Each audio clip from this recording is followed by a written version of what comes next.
Halo guys, balik lagi di Seeker. Guys, kalau kita lagi ngomongin soal aktor bela diri yang terkenal, pasti yang muncul di otak kita adalah Bruce Lee. Bruce Lee dong. Ya, legendaris banget. Legend dari itu zaman legend dahulu. ya.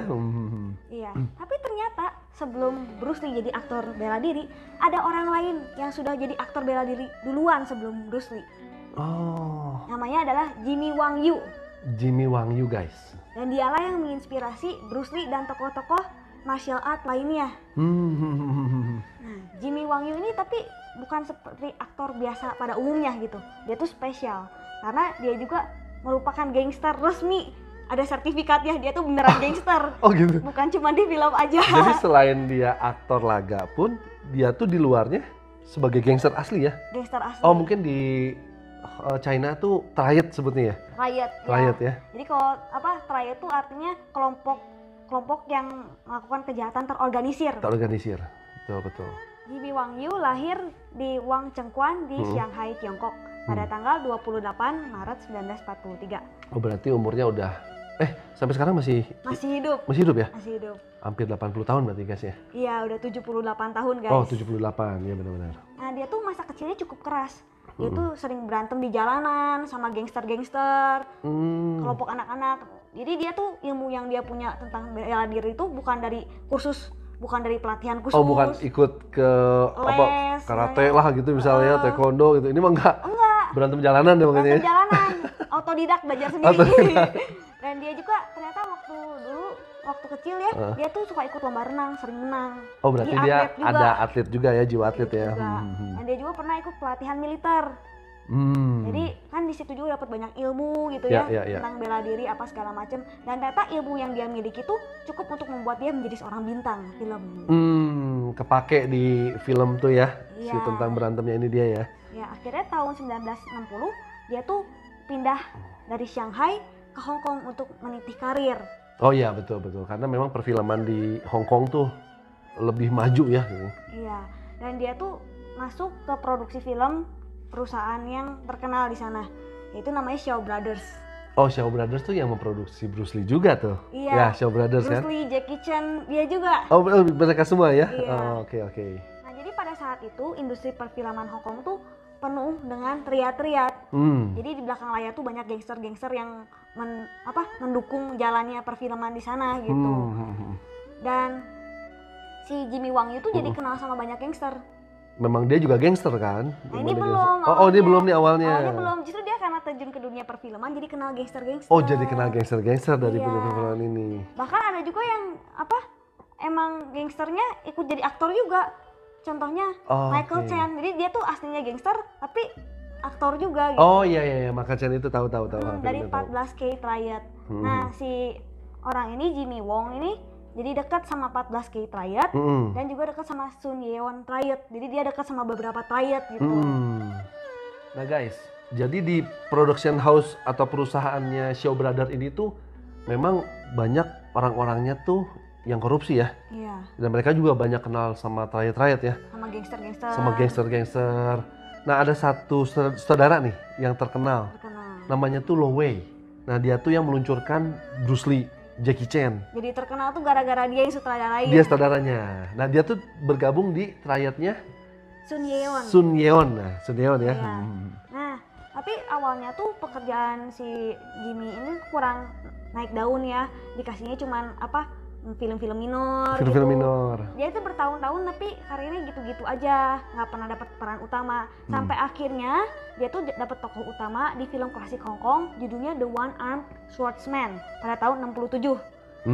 Akhirnya dapat juga kesempatan ya si Jimmy ini ya. Mungkin udah beberapa tahun, wah ini orang kayaknya bagus juga, ada potensi. Yeah. Terus kan nggak nyerah juga, tetap ikut syuting meskipun cuman jadi pemeran minor tambahan ya. misalnya.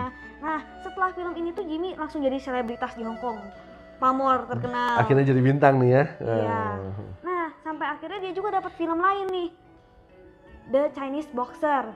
Yang jadi sejak film Chinese Boxer ini dia tuh ditetapkan sebagai aktor genre seni bela diri yang terkenal lah nomor 1 saat itu di Asia. Di Asia betul ya. Ini memang kita bicara kalau bela diri Asia.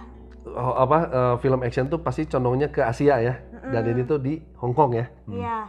Nah, tapi setelah dia naik daun banget ya, dia tuh malah ada ribut sama si Shaw Brothers Company ini. Oh, si Jimmy ini akhirnya ribut ya? Iya, ada perselisihan, apa nggak seneng ini itu.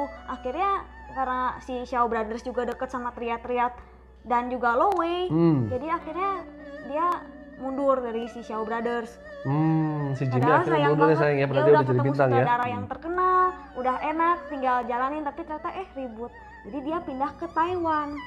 Nah guys, karena Jimmy Wang Yu ini hijrah ke Taiwan, jadi bintang laga di Hong Kong ini tuh kosong. Nah kekosongan ini tuh diisi sama Bruce Lee guys. Nah memang karena Bruce Lee ini jago bela diri, tampangnya juga kan ganteng segitu ya. Terus gagah, keren Gagah, gayanya. jadi makanya ya dia cepet hits di Hong Kong kan. Dan ternyata tuh masa kecil Bruce Lee tuh udah ada hubungan sama Triad itu. Nah waktu kecil tuh dia pernah berantem sama orang, dan ternyata orang itu anak dari member Triad yang kuat. Oh betul, yang kuat ya. Iya. Dihajar sama si Bruce Lee. Dihajar, sial kebetulan ketemunya sama orang penting. Iya benar.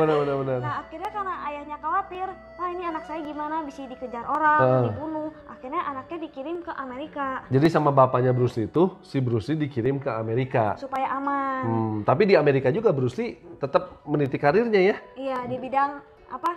Ya Film, acting lah, di bidang film juga Hollywood. kan di Hollywood ya. Cuman sayangnya kurang berkembang.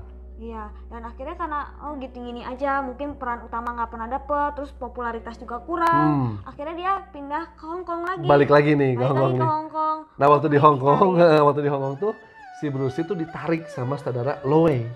Iya, jadi pas banget begitu lagi butuh orang, ada Bruce Lee gitu. Jadi Lowe ini yang dari Shaw Brothers tadi tuh, yang tempatnya Jimmy Wang Yu nih, nah narik Bruce Lee. Mereka tuh ngebuat film The Big Boss tahun 71 dan itu tuh booming banget. Filmnya booming banget guys. Nah sampai akhirnya si Bruce Lee itu menjadi aktor laga nomor 1 Asia ya. Iya, paling terkenal di Asia, di seluruh dunia. Tapi, sampai terkenal sampai seluruh dunia tuh. Iya. Nah si Bruce Lee ini tapi sayang, waktu umur 32 tahun, pada tahun 73 dia tuh ditemukan tewas di dalam apartemen di Hong Kong. Mati muda berarti ya? Mati muda. Tapi dia matinya tuh ditemukan bersama dengan wanita bernama Betty Ting Pei. Oh Betty Ting Pei, ya tahu. Jadi sejak ini kan kaget banget ya, orang sejago Bruce Lee siapa yang bunuh gitu. Jangan-jangan nih teori konspirasi nih. Konspirasi. Dibunuh sama rakyat nih, ya kan? Mungkin ada yang nggak sama senang. mafia nggak suka kan? Iya, mungkin ada juga yang misalnya ngebayar cewek itu buat ngeracunin. Iya bisa. Soalnya kayak sampai sekarang tuh banyak orang yang bingung ini tuh apa segala macam. Dia sangat syok lah, lagi di puncak-puncaknya karir kan. Tiba-tiba ditemukan tewas di apartemen kan, semua langsung jadi wah kenapa nih? Tapi akhirnya tuh ada yang menganalisis dia saat dia meninggal, ternyata dia tuh ada pembengkakan di otak. Oh berarti mungkin juga sakit ya, memang sakit ya. Mungkin penyakitnya kamu, mungkin juga ada orang yang nyuruh bunuh dia. Ya walaupun ada teori konspirasi kalau Triad ini yang ngebunuh, tapi memang nggak ada buktinya. Nggak ada bukti sampai sekarang. Sampai sekarang ya. Jadi guys, setelah Bruce Lee ini meninggal ya, mati muda. Nah kita balik lagi ke Jimmy nih, Jimmy Wang Yu ya. Nah Jimmy Wang Yu kan akhirnya melihat peluang nih. Wah dia bisa menjadi atau menggantikan Bruce Lee kan. Nomor 1 lagi. Bisa menjadi aktor laga nomor 1 lagi nih. Nah waktu si Jimmy Wang Yu-nya di Taiwan tuh dia juga banyak berhubungan dengan Triad di Taiwan ya.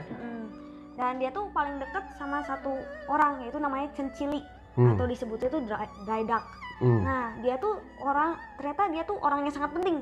Karena dia adalah ketua dari Triad terbesar di Taiwan ya? Iya, namanya United Bamboo Gang. Jadi dia tuh paling kuat, paling besar, paling berpengaruh. Triad itu waktu itu, wah kalau bisa ikut itu teh keren banget lah. Aman banget gitu ya. Cuman memang waktu itu si Jimmy Wang Yu juga ditawarin untuk masuk atau bergabung bersama Triad ini ya. Cuman memang Jimmy Wang Yu masih nggak mau ya, dia menolak secara halus lah gitu ya. Mungkin takut kalau udah ikutnya nanti banyak tetek bengeknya, lanjutannya urusan berantemnya di dunia nyata. Jadi dia intinya menolak secara halus lah gitu ya. Menolak secara halus. Nah sampai di tahun 76 ada satu kejadian nih. Jadi waktu itu Jimmy Wang Yu diundang untuk acara makan-makan di kayak perkumpulan industri film. Jadi perkumpulan industri film. Gangster-gangster yang terlibat. Gangster di situ banyak gangster ya. Iya. Buat makan situ. Nah kebetulan si Jimmy Wang Yu datang dengan teman-temannya. United Bamboo Gang tadi. Ya itu kebetulan teman-temannya kan, United Bamboo Gang. Nah mungkin dari sore siang ke malam itu nggak ada masalah ya. Tapi pas malamnya tuh ternyata ada perselisihan dengan nyonya rumah. Si Jimmy Wang Yu ini sama nyonya rumahnya tuh berantem. Awalnya mungkin adu mulut gitu ya, ini itu gitu. Sampai akhirnya Jimmy Wang Yu marah ngemecahin gelas wine. Nah itu dia. Nah di situ tuh ternyata kan karena banyak gangster ya.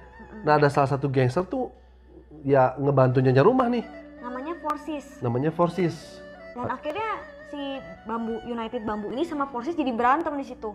Wah jadi tawuran aja gitu ya di tempat situ ya. Di pesta. Harusnya seneng-seneng malah tawuran gitu. Sampai akhirnya orang-orang dari Forces bambu itu menusuk si anggota terakhir dari Forces ya. Ya ada 2 orang yang meninggal. Sampai ada 2 orang meninggal. Nah semenjak kejadian itu Jimmy Wang Yu tuh dilantik ya sama Cencili ini untuk jadi masuk anggota resmi dia.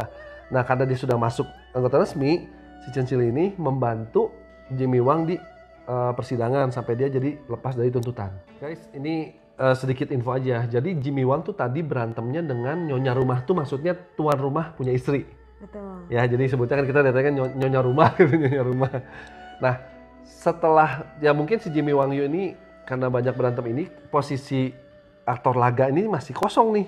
Ya dia terlalu sibuk sama dunia gangsternya. Itu gangsternya kan? Ya, jadi akhirnya ada orang yang mengisi. Ada orang yang mengisi ya? Adalah Jackie Chan. Jackie Chan guys. Nah diisi sama Jackie Chan. Jackie Chan ini tuh berbakat. Terus dia mah beda ya, dia mah ikut pelatihan seni bela diri. Jadi wah lebih banyak ilmunya mungkin. Ya. Nah, tapi masalahnya tuh dia awalnya emang oke. Jadi dia udah bertahun-tahun tuh jadi ekstra aja. Awalnya. Jadi awalnya dia cuma dapat peran-peran kecil. Sampai suatu hari sutradara Lo Wei itu memulai karir Jackie Chan. Sutradaranya sama tadi Lo Wei juga. Nah itu sutradara Lo Wei itu memang hebat berarti dia. Dia bisa melihat apa ya kayak menciptakan bintang-bintang legendaris. Itu menciptakan bintang-bintang laga ya. Iya. Jadi film pertama yang Jackie Chan jadi peran utama tuh New Fist of Fury pada tahun 76. Pertama kalinya dia dapat peran utama dan booming juga. Filmnya gitu. booming. Dan akhirnya dia juga ternyata main sama Jimmy Wong satu film. Dia main satu film nih sama Jimmy Wong ya.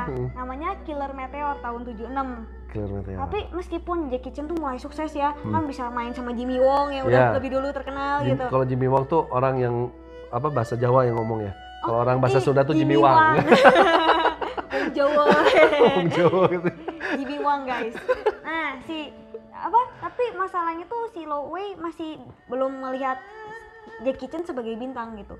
Masih dipandang sebelah mata. Karena Jackie Chan tidak tergabung sama triad gitu. Iya.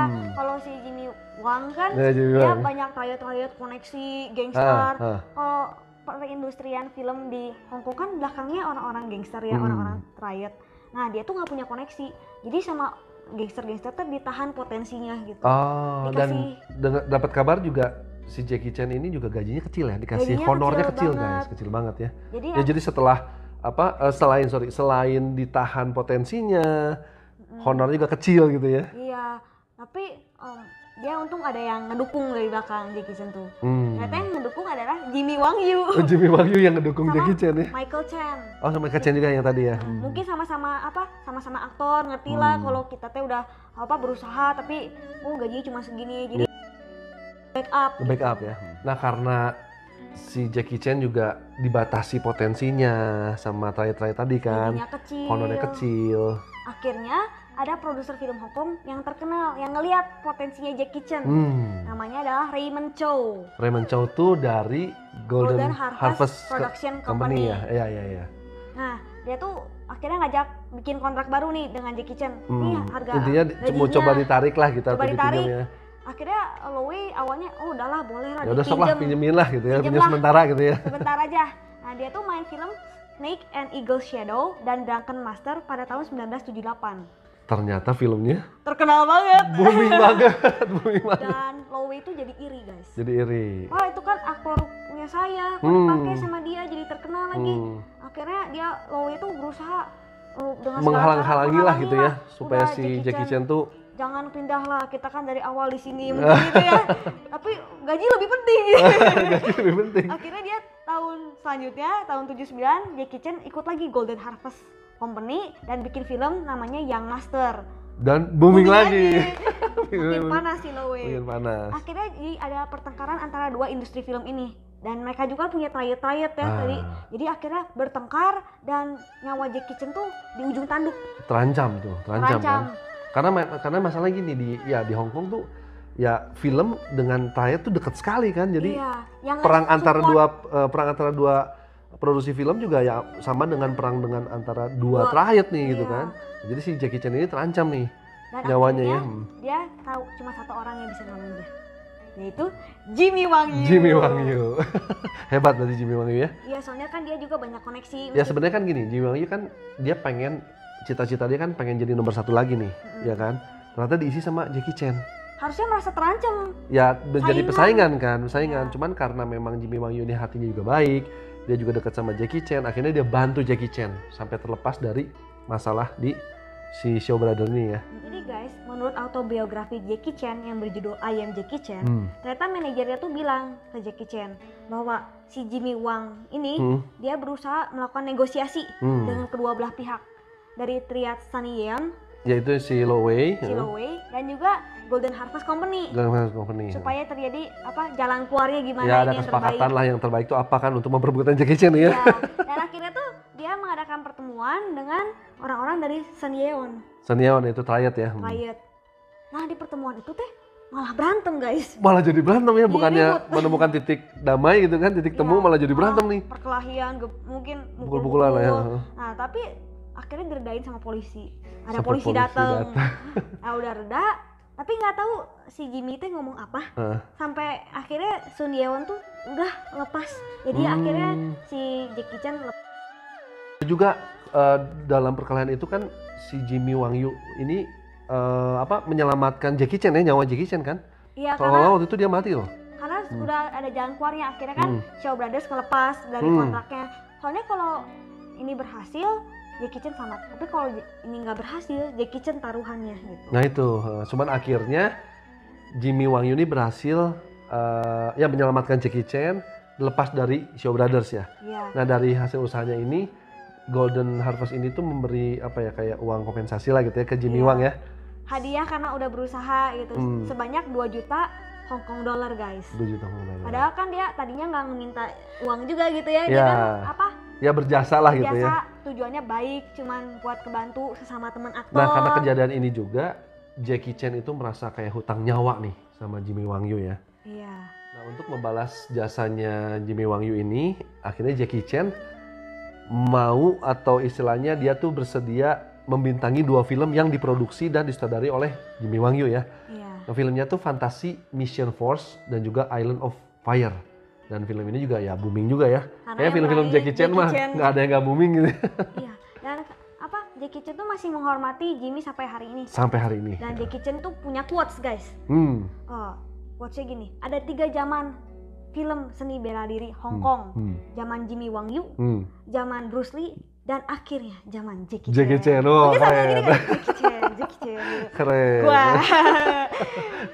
Nah, tapi tak lama setelah acara dengan Jackie Chan, nah si Jimmy Wang Yu ini terjebak di situasi yang lebih berbahaya. Ternyata tuh waktu itu kan dia pernah berantem kan sama yang waktu di Taiwan tuh. Iya, kan, sama geng Forces. Forces ya. Nah, ternyata tuh si Forces masih mau balas dendam. Ya, dia masih dendam. Urusan lu sama gue belum beres. Iyalah, anak buahnya 2 meninggal kan. Dan target utamanya Jimmy Wang Yu. Jimmy Wang Yu nih diincar ya sama Forces. Dia yang mecahin gelas tuh. Kalau nggak mecahin gelas mungkin nggak ada pertengkaran. Bener. Nah, akhirnya tanggal 10 Januari tahun 81 pas lagi makan di restoran nih, Jimmy Wang Yu ditusuk 7 kali sama salah satu member dari Forces. Nah itu ngeri banget guys kalau memang ya di Hong Kong sama triad gitu kan orang lagi makan, lagi santai gitu tiba-tiba disamperin, ditusuk. Soalnya anak buahnya banyak banget, kita nggak tahu kan siapa yang. Dan waktu itu Jimmy Wang Yu hampir mati ya? Hampir mati, tapi untungnya selamat guys. Untungnya selamat. Nah tapi biasa, nggak sampai di sini dong. Ada balas dendam lagi. Pas di tahun itu April. Dari kelompoknya Bambu Gang ini ya. Nusuk orang yang di Forces yang dicurigai menusuk si Wang Yu ini diserang lagi dan meninggal. Itu. Gila guys. Nah guys, jadi di tahun yang sama nih karena ada kasus yang penusuk-tusukan gini sampai akhirnya 2 geng ini tuh masuk pengadilan. Iya. Ya kan di pengadilan tuh ya insiden 10 Januari ini kan yang tadi tahun 81. Tadi Jimmy Wang ditusuk 7 kali. Udah gitu dibalas lagi kan sampai akhirnya yang nusuknya tuh meninggal kan. Tapi ternyata di pengadilan kedua geng tersebut malah berantem guys. Malah berantem lagi, malah di situ terjadi tawuran lagi. Ada yang luka, bahkan ada yang meninggal juga. Banyak juga yang meninggal. Dan setelah diputuskan, Jimmy Wang itu dinyatakan bersalah dan dihukum 2 tahun 6 bulan guys. 2 tahun setengah guys. Tapi ternyata berhubung dia punya backing yang kuat, terus dia kan anggota gangster paling besar di Taiwan gitu kan. Jadi akhirnya dia selamat dan dinyatakan tidak bersalah. Nah itu guys, hebat ya. Tapi meskipun dia bebas dari hukuman, tapi dia dapat hukuman lain. Apa tuh? Yaitu orang-orang jadi nggak mau nyewa dia sebagai aktor karena reputasinya buruk. Jadi reputasi Wang Yu ini jadi buruk nih di perfilman ya. Jadi orang-orang nggak mau kerja sama gitu ya. Mungkin backgroundnya buruk segala macam. Jadi nggak ada yang mau nyewa, tapi dia tetap berusaha sih. Berusaha ya. Dia dapat jasa jadi kadang dia jadi aktor, sutradara, produser, pokoknya apa aja yang berhubungan dengan film dia pengen lah, pokoknya dia seneng banget sama film gitu. Sampai tahun 2000-an ya. Iya, tapi dia tuh setelah insiden yang di pengadilan itu, dia tuh memutuskan udah katanya mah ya, konon gitu ya, dia teh udah nggak mau ikutan triad lagi lah. Pensiun di gangsternya. Saya mau fokus sama pekerjaan lah, nyari duit gitu. Di film gitu ya. Iya, habisnya kan mungkin nggak ada gunanya juga gitu ya. Iya benar, berantem terus ya. Terus capek, takut dibunuh gitu. Nah guys, tapi di dunia modern sekarang ini tuh di Hong Kongnya khususnya di perfilman Hong Kong udah bebas dari gangster atau triad. Karena memang banyak sutradara atau produser tuh waktu itu tuh terintimidasi ya sama triad. Diintimidasi, ditindas, bahkan ada yang dibunuh juga. Iya, bahkan ada yang dibunuh. Nah mereka tuh akhirnya protes nih. Mungkin kalau di Indonesia demo gitu kan, mereka demo. Dan salah satu yang demonya adalah Jackie Chan guys. Nah itu Jackie Chan. Mungkin karena dia juga udah pernah mengalami kejahatan triad. Konfrontasi langsung ya sama triad langsung kan. Pernah hampir dibunuh. Terus gajinya kecil, menghalangi potensi-potensi orang yang bukan orang mereka lah gitu. Betul, jadi dia protesnya tuh nggak ke semua triad, tapi ke triad-triad yang tidak disiplin. Ya, yang merugikan orang, yang suka membunuh mungkin gitu. Nah itu tuh di tahun 90-an, makanya sekarang di modern ini mah udah bersih. Jadi kalau family sticker ada yang mau jadi aktor di Hong Kong, bisa, udah aman. Udah aman.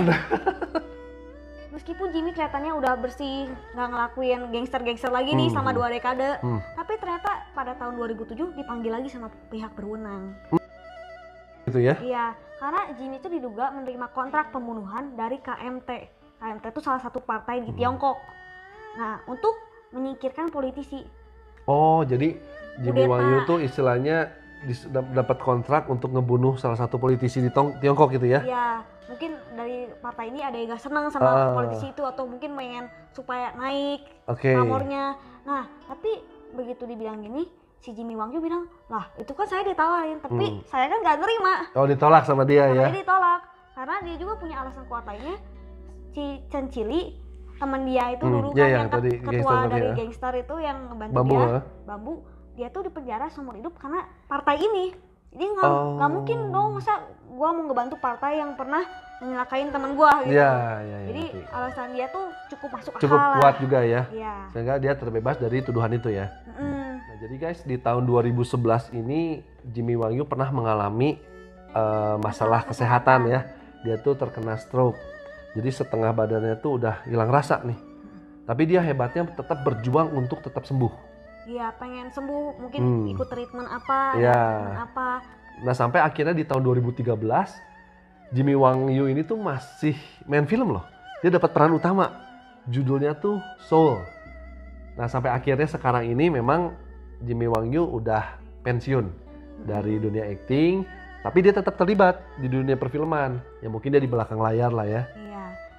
Dan sampai hari ini tuh banyak aktor Asia yang masih menghormati Jimmy. Karena mungkin tanpa jasanya Jimmy ini belum tentu ada Bruce Lee dan Jackie Chan hari betul. Ini. Nah, ternyata kita juga bisa ngelihat apa yang dia tunjukkan di depan kamera sebenarnya mengimitasi kehidupannya tadi ya. Karena dia sebenarnya tadi gangster, apa di film dia gangster, ternyata aslinya gangster. Gangster juga dia tuh sebetulnya. Orang mau dibunuh ternyata aslinya gitu juga gitu. Jadi ternyata kita kalau nonton film tuh belum tentu itu cuma film doang cerita. Ternyata bisa juga loh terjadi di kehidupan nyata gitu. Iya. Dan memang istilahnya film itu bisa terjadi tuh karena memang di kehidupan nyata itu terjadi sebetulnya. Dapat inspirasinya dari sana kan. Ya memang difilmkan itu kadang-kadang lebih didramatisirkan gitu kan, lebih ada supaya yang mungkin direkayasa, supaya lebih seru, lebih menarik ya gitu. Nah guys, demikianlah cerita dari Jimmy Wang Yu. Kalau memang teman-teman Family Seeker ingin melengkapi juga bisa komen di bawah ini. Dan kalau memang suka dengan video yang kami bawakan bisa di like, subscribe, di share juga, dan komen. Sampai ketemu lagi di cerita berikutnya.